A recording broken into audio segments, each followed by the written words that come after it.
So much going on in the world of boxing. This Saturday's fight night in Liverpool. Nick Ball defends his WBA featherweight title in his hometown against former 2-weight division world champ Brandon Figueroa. And don't miss the Zone's packed fight schedule, including Lee Wood against Josh Warrington on February the 21st. Later that evening, live from Vegas, Ryan Garcia chases his first world title against Mario Barrios for the WBC welterweight world title. Also, the return of Clarissa Shields as she faces Franchon Cruz-Dezurn in an undisputed heavyweight rematch February the 22nd. Watch all of these fights only on DAZN. Delighted to say that the head of Wasserman, global head of boxing, co-president of Misfits Boxing, Kalle Sauerland, is in studio with us this lunchtime as we discuss the prospect of another big one coming our way at the O2 this time in London on the 4th of April, and that is Derek Chisora against Deontay Wilder.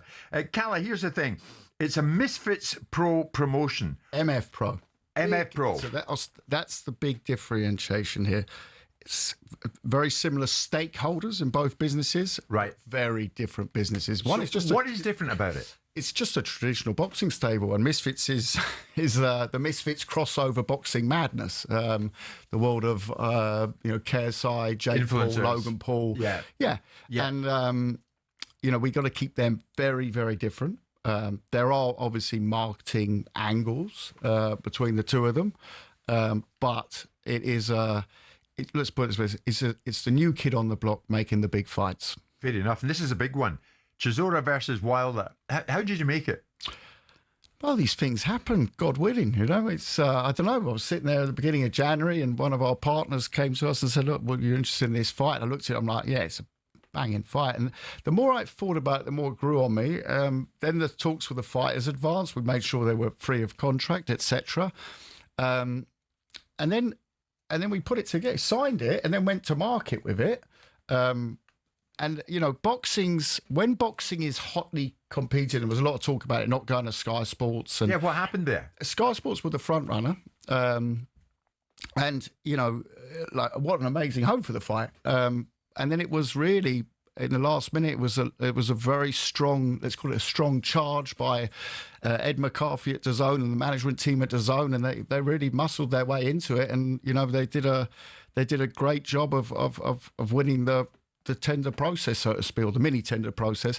But the fact that boxing is in a place where we were just talking about the Premier League, right? Where you have massive broadcasters competing for it, and ultimately, yes, of course, it's a financial decision, but it's also how you get the fight out there to the fans. And a heavyweight fight, I truly believe, is always global.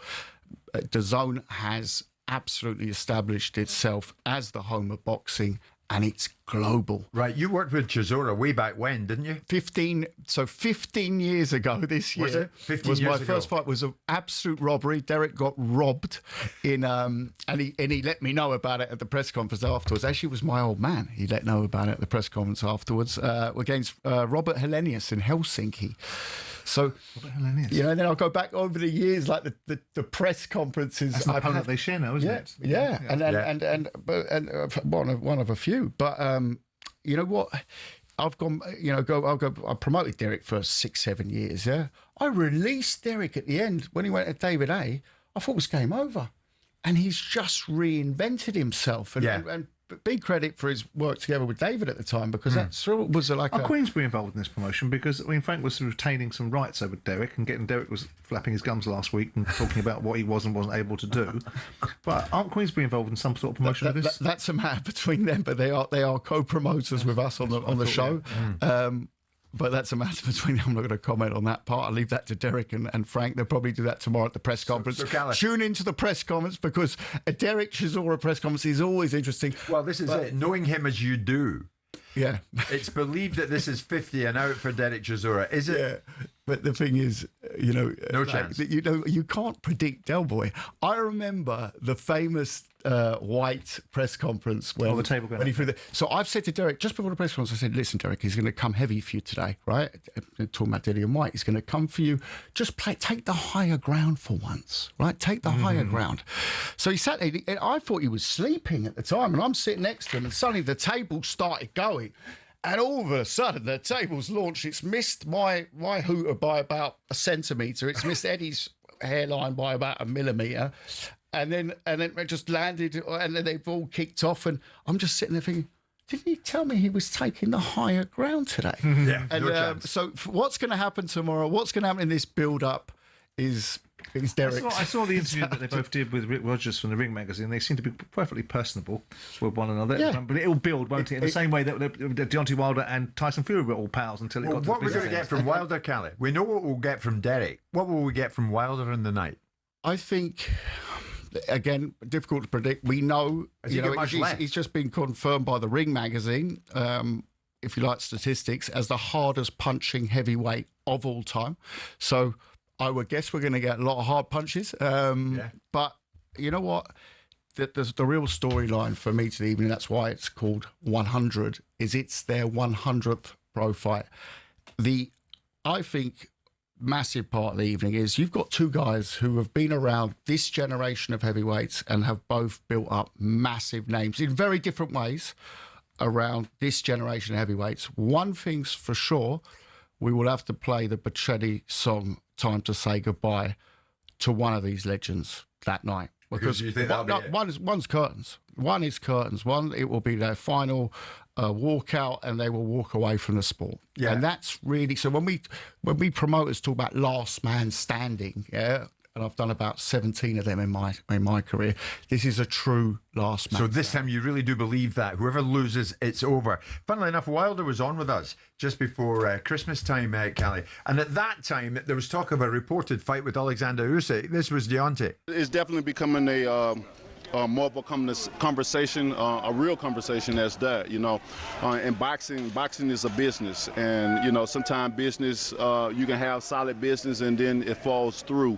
You know, many times you see that, and then most of the times, you know, if we're lucky and God blesses us, we get the great fights and they happen, and you know, great things come from that. Great memories for sure.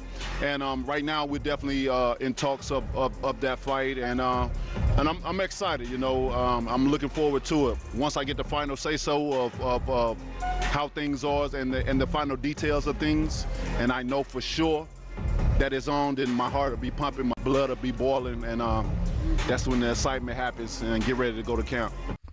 So, Kalle, if he comes through against Chisora, would it be Usyk next? Well, as he says, it depends if it's solid business. You know, MF Pro delivered a solid business proposal for a fight. And in boxing, it's often talk.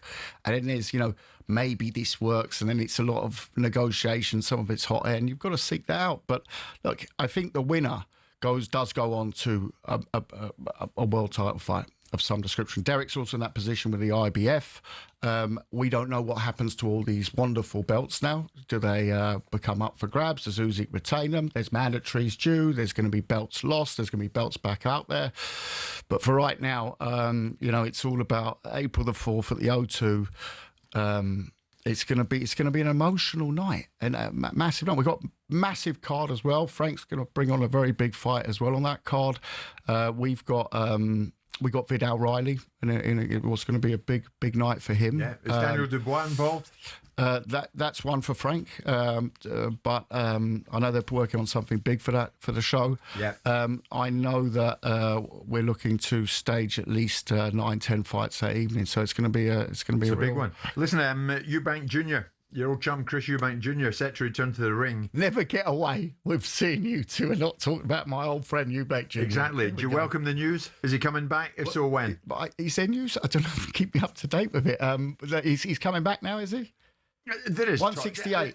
There is talk he's coming back. Yeah. Look, you know, he's in a good place now. I promoted him at 168 7-8 years ago. You know, against George Groves, he came up short. I'd be honest. I think that, and you know, the utmost respect to him, because you know he didn't win a world title, but he's been in some very big fights. I think he's done very well financially. I don't know whether I would, as a fan, want to watch him at 168 now. I don't know what's he going to prove. He's proved a lot in his career. You know, he's had ups and downs. He's had a fantastic career.